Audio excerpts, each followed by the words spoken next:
তোমার না দেখলে আমার ঘরে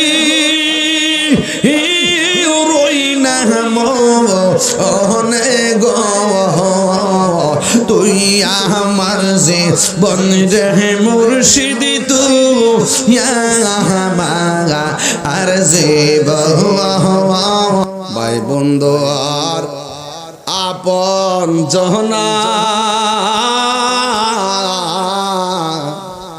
সঙ্গে তোমার কেউ যাবে না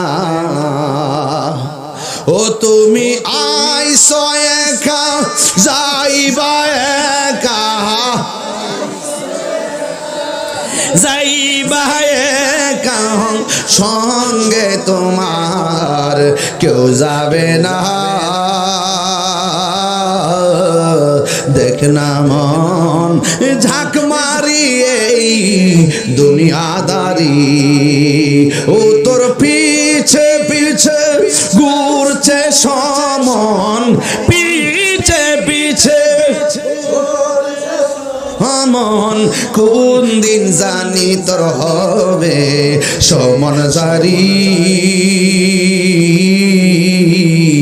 দেখ না মন ঝাঁক মারি দুনিয়াদারি জোরে জোরে কি আল্লাহু আকবার বলা যাবে না জালা জোরাহিনা জালা জোরাহিনা রে জালা জোরাহিনা জালা জোরাহিনা রে ওরে কি দিয়ানি বাইব জালা কি দিয়ানি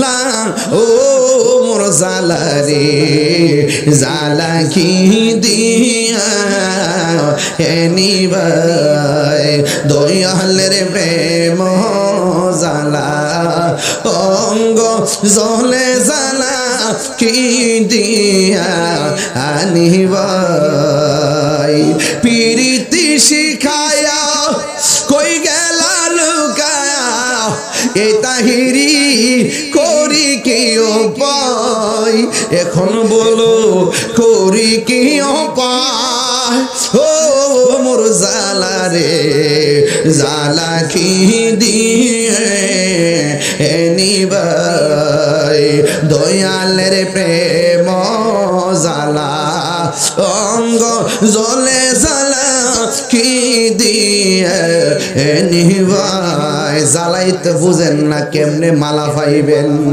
আমি যখন সাঙ্গায় কয় পাগলাই কয় কি পাগল তুমি চিনেন না পাগলকে পাগল বলিও না সব পাগল পাগল না পাগলকে পাগল বলিও না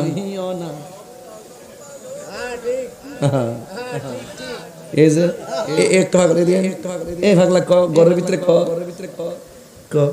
হুজুর একটা ছবি আঙ্কেল বাবা খাইলি না আর খাইবেন তো পরে ওই যে পাগল পাগলকে পাগল বলিও না সব পাগল পাগল না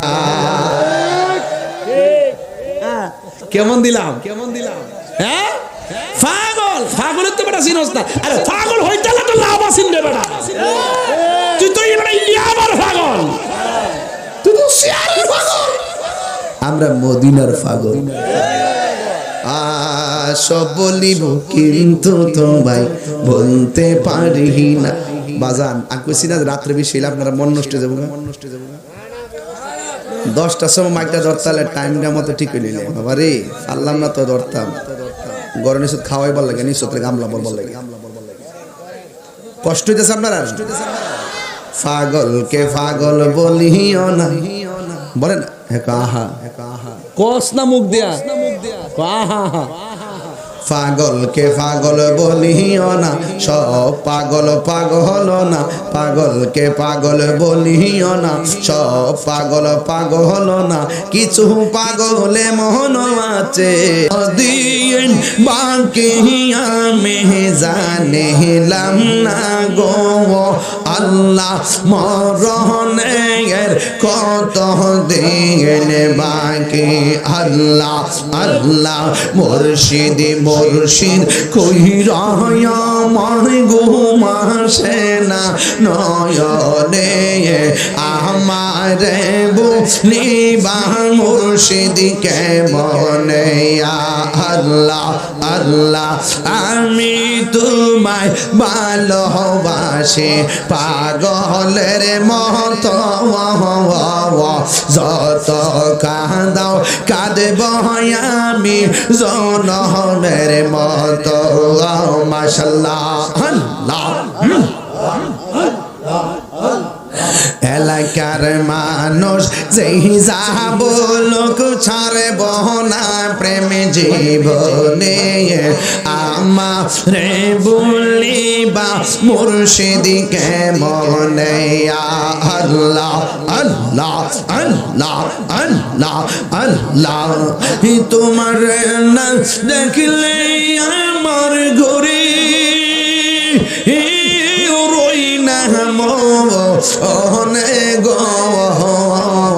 তুই আমার জীবন রে মুর্শিদ তুই আমার আর জীবন, তুই আমার জীবন রে মুর্শিদ তুই আমার আর জীবন।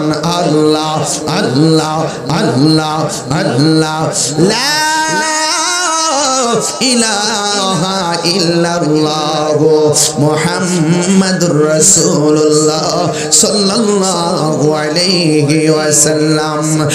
একটা জবান বন্ধ রাখবেন না, জবানটা খুলে কন্যা আল্লাহু আকবার।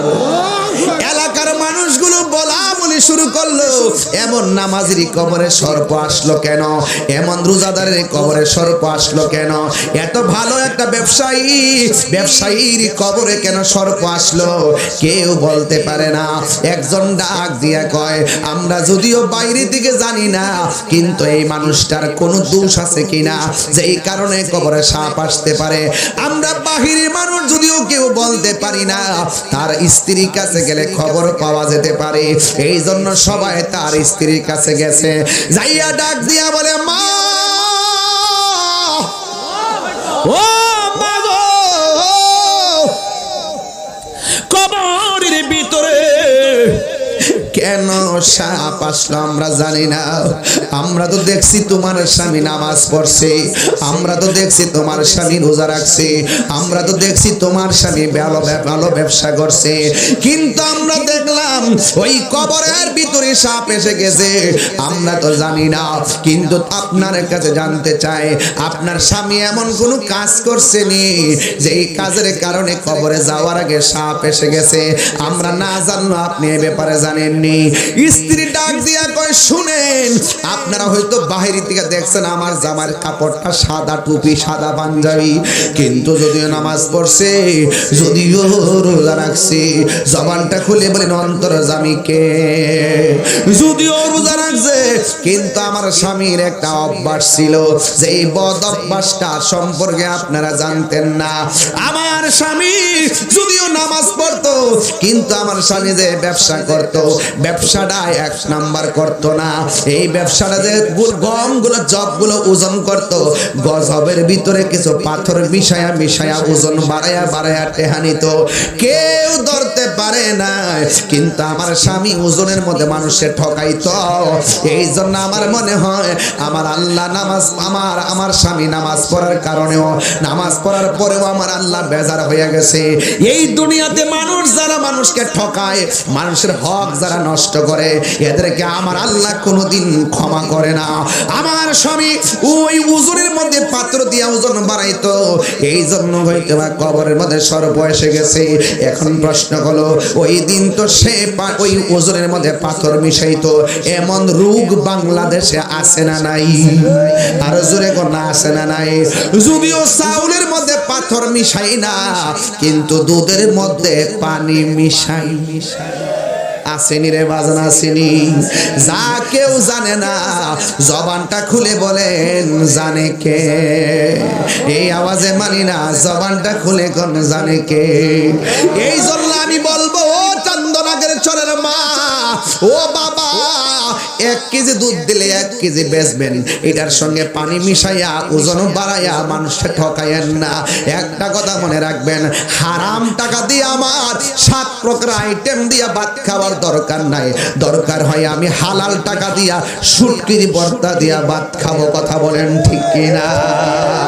দরকার হয় শুটকির ভর্তা দিয়া খাবো, এরপর আমার সুদের টাকা দিয়ে খাওয়ার দরকার না। সুদ খুরের গোষ্ঠী।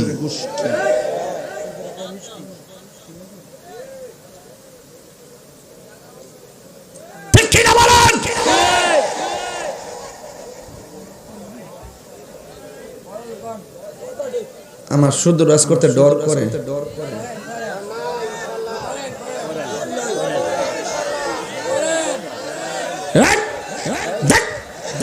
সুদকে চলবে না, বন্ধ হবে।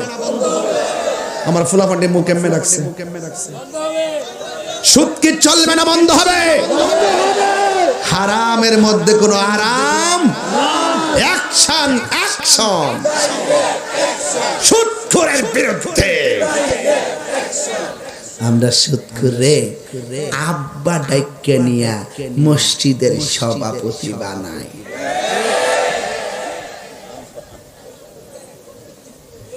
ওই একবার কইছে, একটা পাগলা কথা কইছো, পয়সা বেশি দিব। তাইলে পাগল সুদখোর না, পাগল হইল মুসল্লি। দরকার হয় আম গাছের তলে নামাজ পড়মু, সুদখোর থেকে টাকা নিয়ে মসজিদের ফ্যান ঘুরাইতাম না। আমার সাথে কারা কারা একমত হাত তুলে দেখাইতে হবে ইনশাআল্লাহ। নারে তাকবীর, আল্লাহু আকবার, নারে রিসালাত, ইয়া রাসূলুল্লাহ, আহলে সুন্নাত ওয়াল জামাত, ইয়া রাসূলুল্লাহ, আহলে সুন্নাত ওয়াল জামাত, পীর মুফতি গিয়াসউদ্দিন তাহিরি সাহেব।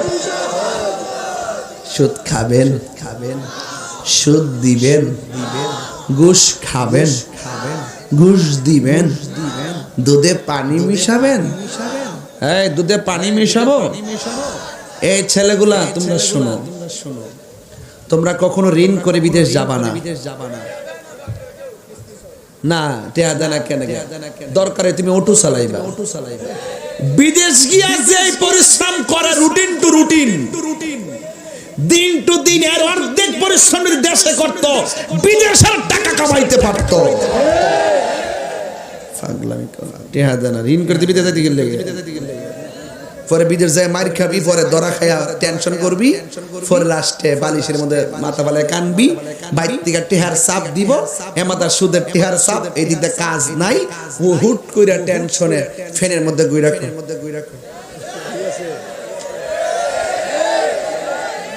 এই ডিপ্রেশন দরকার আছে, এই টেনশন দরকার আছে।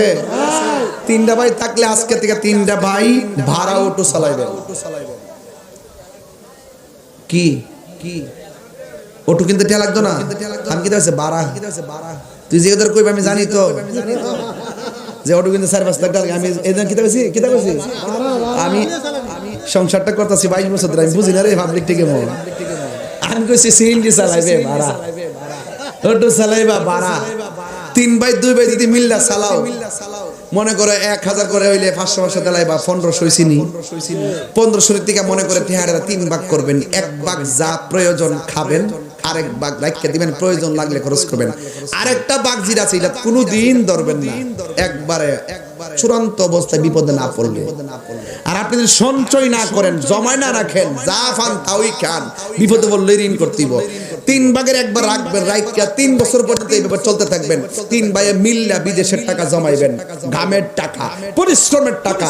এই টাকাটা দিয়ে একজনকে বিদেশ পাঠাইবেন, দেখবেন হালালের মধ্যে বরকত দেওয়ার মালিক কে?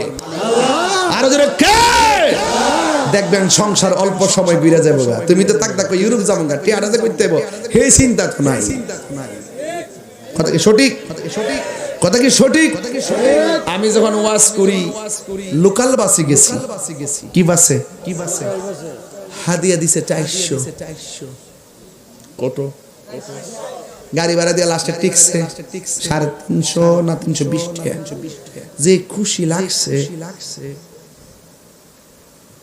এখন তো 2 লাখ হতে। আরে বারে এটা কইলে আবার সারা দিবা, তারা কই যে মাসে ধরে লইব টান দিয়া ধরে হিসাব কইলে ইনকাম ট্যাক্স হতো। এই কথা জীবনে কইতো না। কত টাকা মাহফিল আদে যা দে তাও নেই। শুনেন, পরিশ্রম সৌভাগ্যের প্রসূতি। কষ্ট ছাড়া কেষ্ট মিলে না। কথা কোন ঠিক কিনা?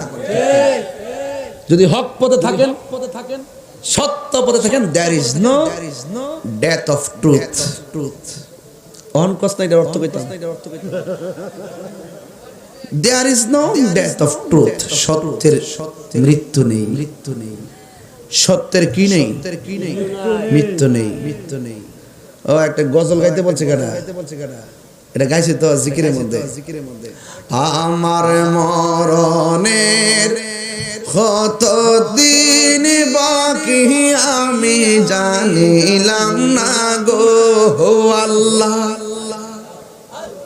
ওরে নূর, এই গজলটা গাইবার লাগি কইছি। আমার মরণের কত দিন বাকি, আমার মরণের আমি জানিলাম না গো আল্লাহ। মরণের কত দিন বাকি, আর 40 দিনের আগে বাইরে মৌতের নিশানি। 40 দিনের আগে বাইরে মৌতের নিশানি। জমদূতে কা ইরানি চোখে দিয়ায়াম দিয়ে আমি জানিলাম না গো আল্লাহ। মরণের কত দিন বাকি, জুরি জুরি কোন হায়াতের মালিককে। দুধে কি আর পানি মেশানো যাবে? মনে থাকবে না ইনশাল্লাহ? তাহলে কালকে থেকে দোকানদার যারা এরা আমার সাথে রাগ করব, আপেল যখন কিনবেন বলবেন যে আপেলটা আমার খালি মাইপা দেন। আমি ব্যাগ লইছি। কিরে জানেন, আপেলের ঠুঙ্গার নিচে 200 গ্রাম অত বড় কার্টুনের প্যাকেট। কথা কোন ঠিক না বেডে? এটাও কইলাম হিডা কিন্তু এইটা আমরা মাপ যখন দেখবেন করে পুরা প্যাকেটটা লই মাপ দে। কথা কোন সঠিক? তাহলে আপনি যত মানুষকে ঠকাইবেন, কবরে গিয়ে আপনি নিজে ঠকে যাবেন। কথা কোন ঠিক কিনা বলেন? আল্লাহ রাব্বুল আলামিন আমাদের সকলকে দয়াল নবীর আশিক হিসেবে কবুল করুন না, আমিন। এখন বলেন, সুদ কি চলবে না বন্ধ হবে? ঘুষ কি চলবে না বন্ধ হবে? আল্লাহ যেন আমাদের সকলকে নামাজ হিসেবে কবুল করে, বলেন আমিন। আসেন দাঁড়ায়া নবীরে সালাম দেই, ইয়া নবী সালাম।